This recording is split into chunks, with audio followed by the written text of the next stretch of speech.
आप बताइए कि हम अभी किस जगह हैं? हम लोग और आपका इंट्रोड्यूस दीजिए। सबसे पहले तो आप बताइए आप कौन है इस संस्था में?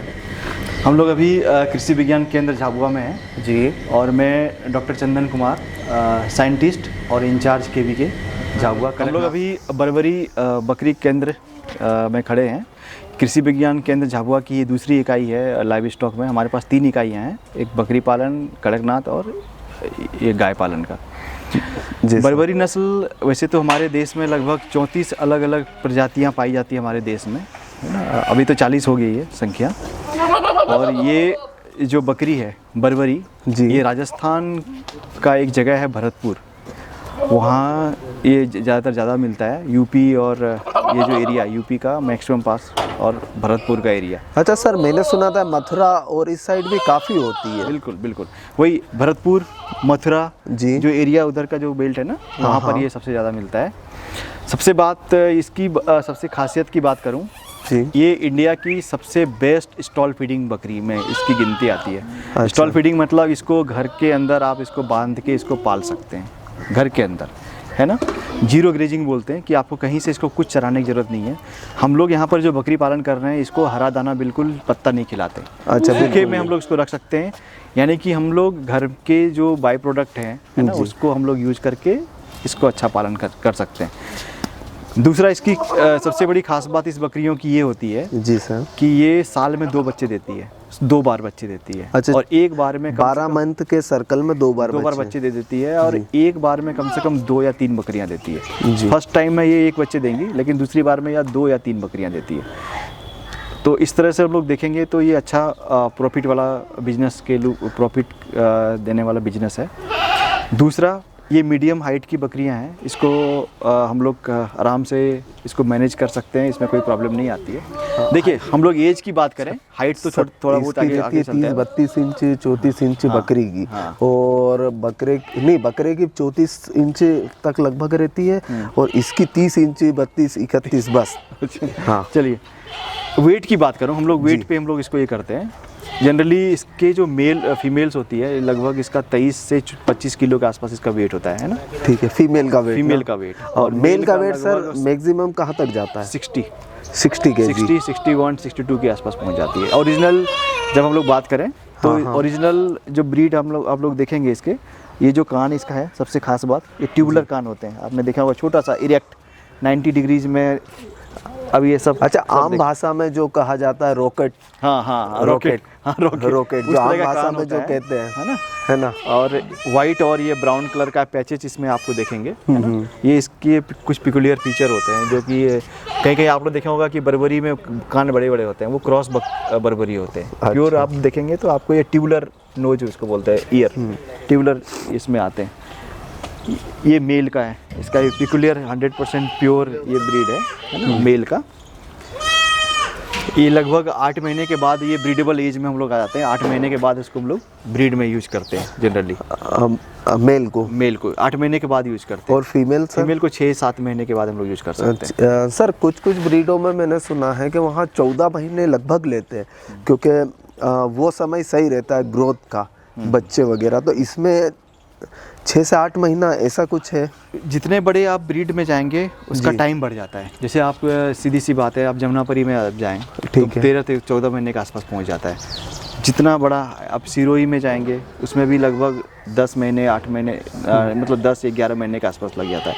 ये छोटी नस्ल की बकरियां हैं, जनरली 7 महीने 8 महीने में। ये हमारे यहाँ लगभग 6 या 7 महीने में प्रेग्नेंट हो जाती है। अच्छा, तो सर जैसे उस क्षेत्र में जैसे मथुरा और जो राजस्थान बाउंड्री वाला एरिया जो आपने बताया, और वहाँ के क्लाइमेट और यहाँ, ठीक है एटमॉस्फेयर बोलता इसको भगा दे, ये मजे ले रहा है। ये कहाँ आएंगे बेटा वीडियो? नहीं, मालूम है। हाँ सर, मेरा सवाल था आपसे ये कि जैसे मथुरा और जो राजस्थान बाउंड्री एरिया जो आपने बताया, इसके लिए वहाँ ये प्रजाति पाई जाती है, वहाँ के जो टेम्परेचर वगैरह है, वहाँ से हमारे क्षेत्र जो अपना जो एमपी का झाबुआ है, यहाँ पे तो काफ़ी डिफरेंस है। तो यहाँ सरवाइव करने में कोई प्रॉब्लम? नहीं, सर्वाइविलिटी की बात करें, जितनी भी देसी नस्ल की बकरियां हैं वो आप सर्वाइव कर सकती हैं कहीं पर भी, कोई भी। हम लोग जब एक्जोटिक नस्ल की बकरियां दूसरे देश से हम लोग लाते हैं ना, उसमें कोई दिक्कत आती है। हमारे देश की कोई भी बकरियां कहीं पर भी सर्वाइव कर सकते हैं, थोड़ा बहुत फ़र्क पड़ सकता है। लेकिन इटावा और हम झाबुआ ज़िले की बात करें, हम लोग तो यहाँ पर ये 3-4 नस्ल की बकरियां अच्छा सूट करती हैं। सिरोही, बर्बरी और एक जमुनापरी, यहाँ पर भी अच्छे करते हैं। वहाँ ऑलमोस्ट बहुत ज़्यादा क्लाइमेट डिफरेंस नहीं है, लेकिन ऑलमोस्ट सेम है। अच्छा, अपने यहाँ पर कितने बकरी और कितने बकरे हैं? हमारे पास अभी कैपेसिटी 24 की है। हम लोगों ने अभी स्टार्ट किया था इसको, लगभग 9:2, 9 बकरियां थी और 2 बकरे थे। हमने उसको वहाँ से लिया था और पर मंथ लगभग 1.5 से 2 लाख रुपए के आसपास हम लोग सेल कर देते हैं इसको। अच्छा, ये इसका हर मंथ सेल होता है यहाँ से? नहीं, हम लोग 2 टाइम करते हैं। जनवरी के आसपास हमारा होता है, एक तो अगस्त सितंबर के आसपास, 2 टाइम सेल करते हैं। 2 टाइम। तो मतलब यहाँ के लिए खरीदने के लिए किसान को खुद आना पड़ता है? बिल्कुल।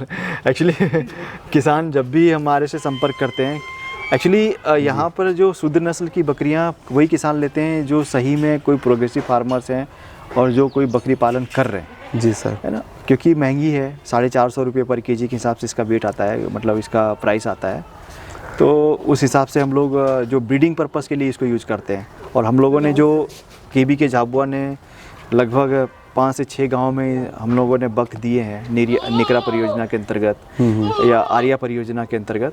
तो इसमें हम लोगों ने इसको ब्रीड अपग्रेडेशन के हिसाब से दिया है, नस्ल सुधार हेतु दिया है। अच्छा। जनरली क्या होती है कि झाबुआ ज़िले में जो बकरियां हैं ज़्यादातर वो कोई नस्ल की बकरियां नहीं है, देसी नस्ल की है ना जी। तो उसको हम लोगों ने इससे क्रॉस कराया और उसके बच्चे में हमने देखा कि इसके कुछ कुछ गुण आ रहे हैं और ये अच्छा दिखने में भी है। तो हम लोग इसको ब्रीड अपग्रेडेशन की तरफ भी ले जा रहे हैं। और क्योंकि इसकी शाइनिंग वगैरह ये काफ़ी बढ़िया लगता है। ये फीडिंग और अच्छा आपने फीडिंग किया, बैलेंस फीडिंग किए, मिनरल्स और मिनरल मिक्सचर दिया, जैसे आपने ईट देखा हुआ टंगा हुआ है यहाँ पर। अच्छा। ये मिनरल फीडिंग है ना, ये ईंटें हैं ना। हाँ जाओ। ये मिनरल्स ब्रिक्स हैं।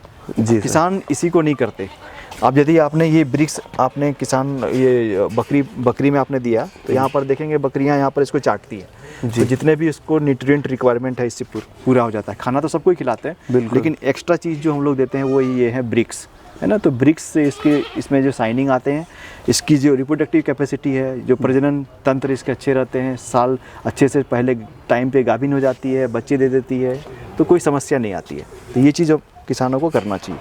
अच्छा, यहाँ पे ब्रीडर 3 से 4 दिख रहे हैं मुझे। नहीं, ये तो हमारे स्टॉक है, हम लोग सेल करेंगे इसको। ये ब्रीडर हमारे पास बक एक ही है अभी फिलहाल। अच्छा, मेन ये है। ये कितनी एज का हो गया होगा? ये लगभग 1.5 साल से ऊपर, 2 साल का हो गया होगा। 2 साल? दूसरा साल। 2 साल। अच्छा, सिंग वगैरह इसके बहुत ज़बरदस्त है। अब इसको हटाएंगे, अगले साल इसको हटा के फिर दूसरे को रिप्लेस करेंगे इससे। अच्छा, यहाँ जैसे खरीदने का तरीका? यहाँ पर कोई भी आके खरीद सकता है। 450 रुपये 450 रुपीज़ पर केजी के हिसाब से तोल के दे देते हैं इसको। अच्छा, है ना, तो ये मिल जाता है यहाँ पर। कोई भी साल में 2 बार? 2 बार कभी भी हमसे कांटेक्ट कर सकते हैं, केबी के झाबुआ में कांटेक्ट कर सकते हैं, हम लोग दे देते हैं। जी। चलिए, हम लोग कुछ डिपार्टमेंट, कुछ हम लोग अपनी परियोजना में देते हैं, कुछ डिपार्टमेंट के लोग ले आते हैं, कुछ किसान भी ले जाते हैं। कल या परसों 2 दिन पहले इनकी वैक्सीन वगैरह सर? वैक्सीन जनरली यहाँ पर हम लोग जो 2 वैक्सीन लगाते हैं। और मुझे लगता है जो एरिया वाइज हम लोग डिवाइड करते हैं, कुछ एरिया में कुछ डिजीज जैसी होती है जो कि वहाँ पर ज़्यादा प्रीविलेंट है, तो हम लोग उसके अनुसार करते हैं। हाँ। यहाँ पर हम लोग 2 वैक्सीन लगा रहे हैं। पहला हम लोग लगाते हैं ETB का, दूसरा PPR का। जी। 2 वैक्सीन मेनली जो 2 बीमारियाँ इस ज़िले में, तो हम लोग उसका वैक्सीन लगाते हैं। ठीक है। आप ज़्यादा से ज़्यादा लोग इसको देखें और इसका फ़ायदा लें, है ना। बहुत बहुत धन्यवाद। ठीक है, धन्यवाद।